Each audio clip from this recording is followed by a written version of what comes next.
Ladies and gentlemen, welcome. You are listening to the Nick and Joe Show. I'm Joe, he's Nick, and yes, in case you didn't figure it out already from the introduction, you are listening to the Nick and Joe Show. That's what makes it the Nick and Joe Show. I'm Joe, he's Nick. And I know you're there, Nick. You're just listening in, trying to think, how do I bail him out now? Okay. And I don't know what's going on there with Nick, but... that's the rumor. Oh, there you are. I am. Okay, I lost you there for a second, Nick. No, I'm trying to sign into the chat room. Oh. The chat room. All right. We have lots and lots and lots of things to talk about tonight. So we might as well just get right into it.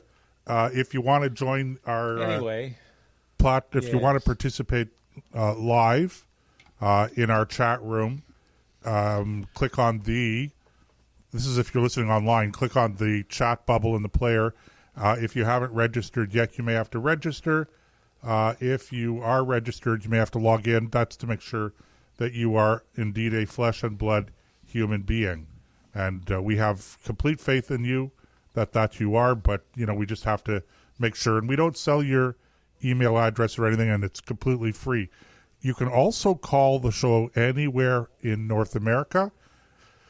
Toll free, that number is 346-1020, and I should have told you before, it is 855-346-1020. And I'll give you that number again in a second. Just want to let you know that if you're on our webpage, thenickandjoeshow.com, or if you're listening to the show on Facebook Live, you can also connect to us using your computer audio, and that is by clicking on the link that we've provided, and you will come through it comes through as a phone call. So you can use your computer to get in touch with us as well. And I just promised you I would give you the toll-free number again. It's 855-346-1020. Okay. I was just doing that off the cuff, if it sounded a little rough there, Nick. I don't know whether... Yeah, no, you're doing fine, Joseph. You're doing fine. I'm doing fine. Yep. Well, I just feel really good about the fact that you're saying that I'm doing fine. Well, you've been under training for 2 years. You figure you should have picked a few things up by now. Oh. Do you know that this is our 170, I think 170, is it 173? It might be our 173rd episode. In that category. It's definitely more than 170. Yeah. We're over the 170 mark. Yeah. So okay. That says something. It says that we have immense patience with one another. It does. More than anything else. You far more with me than me with you. Oh, I don't know about that, Nick. I really don't. Okay, well, let's get the show on the road, Nick. I'm surprised. Yeah, every now and then a politician does something that surprises me. And Justin Trudeau succeeded in surprising me over the course of the last few weeks. When I've been asked, I said, I don't know why he would call an election this fall because it's 2 years ahead of time, but it seems very likely that he's going to. However, everybody kept saying he's going to call it sometime in August for a vote in September. And I said, no, that just doesn't make sense because there are too many MPs who are going to qualify for their pension if they go to late October. I think it's October 17th. And so I just didn't see an election being held prior to October 17th, so that everybody that was elected as a newbie back in 2015 would qualify for some sort of a pension if indeed they lost their seat or even decided not to run again. So, and then what does he do? He up and visits the Governor General and has the Governor General dissolve Parliament and issue a writ of election for September the 20th. So congratulations to the Prime Minister. He has done what very few people succeed in doing when it comes to me, and that is surprising me in politics. Well, that doesn't surprise me because he only cares about his own political fortune, and he thinks right now, if you look at any of the polls and you think they're for more than dogs, he's looking not too bad, like he'll keep his job, and that's the only thing the guy cares about. So, because it's not the first time he's thrown MPs under the bus. Jody Wilson-Raybould comes racing to mind. I mean, now, granted, that's only one. We're not talking about, half his MPs. I don't know how many are the newbies that you're talking about, but it's more than one or two, I'm sure. And if you don't care about them, then it doesn't bother you in the least to pull the trigger on this when you think it's politically suitable for you to keep your job. Well, that's a cynical view, Nick. Well, is it unreasonable? No, it's not unreasonable.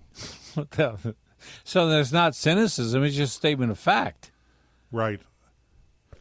Yeah, okay, that's right. So we're going to go to the polls seriously now. We're going to the polls on September the 20th. And I really don't see what the purpose of this election is, other than, as you're saying, Nick, there has to be an election for the purpose of Justin Trudeau basically hoping that he's going to get his majority government. I don't know how easy it's going to be for him. I think he's in tough to get his majority. I don't think that that's going to come quite as easily as perhaps some people think it might. Well, there's going to be a lot of backlash out there for sure about the different things that he's done. But the question you have to ask yourself when you lay the cards on the table, set emotion aside, and ask yourself, who am I supposed to vote for? Because the blue guys look the same as the red guys, just in different colored suits. And the rest of them don't really matter. The question becomes, who do you vote for? Well, there's that old saying, better the devil I know than the devil I don't. And as bad as Trudeau is, O'Toole hasn't given us any reason to think he's going to do anything any differently. And you can run down let's take the top 3 or 4 policies that matter. You've got the environment, you've got, COVID, of course. You've got immigration, you've got, I said environment, let's say defense. That's not high on a lot of people's lists, but it's an important portfolio considering the rebuilding that has to go on within the military. Excuse me. And you've got all kinds of different things out there.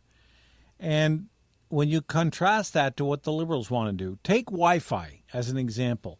Aaron O'Toole said something to the effect, and I think you have the more accurate quotes there, that he wants to provide every Canadian internet service, high-speed internet. Right, high-speed internet, not yes. Wi-Fi, high-speed internet. I'm sorry, Wi-Fi, okay, you're right, high-speed internet. And he's mad because the Liberals are going to do it 5 years long, take 5 years longer to do it than he does. Well, let me ask you a question, Joseph. And we talked a little bit about this in our pre-production meeting. If you take something else and you contrast it, let's say tires. There was no government mandate to produce a better tire. But if you're old enough, and I'm old enough to remember Bias-Ply tires. They don't hold a candle to modern tires because people kept demanding better and better tires. So the company that went out, were making tires, wanting to sell them to you, went out on the racetrack, did a lot of testing, sponsored a lot of race cars, and used that platform to design better tires. And now tires are much more fuel efficient. They last a lot longer. They handle better. There's no comparison to 40 years ago. And the government had nothing to do with it. And yet now we have the same kind of situation. Elon Musk, and this isn't a pipe dream, okay? This is happening right now. My son-in-law has this system in his house. He's got a lower network of satellites that's going to provide the whole freaking planet with high-speed internet. So why would Aaron O'Toole, he should look at Trudeau and go, what are you, on drugs? Are you drunk? We don't have to do anything. Elon Musk is doing it all for us. And let the private sector do what it does best. And yet, here we go again. There's no difference between Aaron O'Toole. He just wants to speed up the pace he's spending money, because there's nothing to say that they're not going to spend billions on this when they absolutely do not need to. Well, and just for the sake of clarity, the difference between the conservative position on broadband internet for everybody in the country, high-speed broadband, whatever the terminology is, and the Liberal position is that the Liberals are promising to have this project completed by the year 2030, and the Conservatives are promising to have the project completed by the year 2025, which means if the Conservatives win the election on September 20th, then they will have effectively 3 years to fulfill that promise. I don't know from a technical, logistical point of view how they intend to do that or how they intend to make that happen, but I think it's a good illustration of the problem that you're pointing out, Nick, and that is that there really isn't a whole lot of difference in terms of the policies that are separating the Conservatives from the Liberals.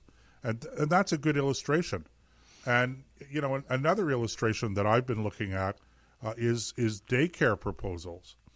And that is that the Liberal government right now is in the process of negotiating with other provinces. Of course, negotiations of this nature are suspended during an election campaign. But the goal of the Liberal government is to provide for a national daycare program, and the way they do that is by negotiating with the various provinces, and some have already signed up for this, where the federal government is going to provide subsidies to either directly to the daycares or to the provincial governments in order for the provincial government to provide subsidies to daycare centers, whether they're private sector or they're actual government-owned, is a separate issue altogether. But along comes the Conservatives, and they say, well, we don't think that the best way to do this is through money being directed to the daycare providers. We think the best way to provide this service is to, the best way to help parents with young children is to provide them with money directly and let them make their decisions with respect to daycare. Again, it's a difference, but I submit to you that it's really not as big a difference as they would be playing it up to be. Because essentially what's happening here is that the Conservatives are buying into, they're agreeing with the Liberal proposition, in principle, that it is the role of the government to ensure that these services are available to parents, daycare services, and that presumably both the Liberals and the Conservatives are in agreement that young families are so cash-starved that they can't necessarily afford these services, and therefore we're going to pay for them, or we're going to provide subsidies. We're either going to subsidize the service, or we're going to provide money to the parents in order that they can then turn around and afford to purchase the service themselves. And there really isn't a big difference between the two of those, except to say that, you know, the Conservative position seems to be, we agree with the Liberals that this is a problem that we have to solve. We just think our plan for solving it is better and more efficient, because it is reliant a little bit more, it seems, on the private sector to provide the service. But my question is this, Nick. My question is,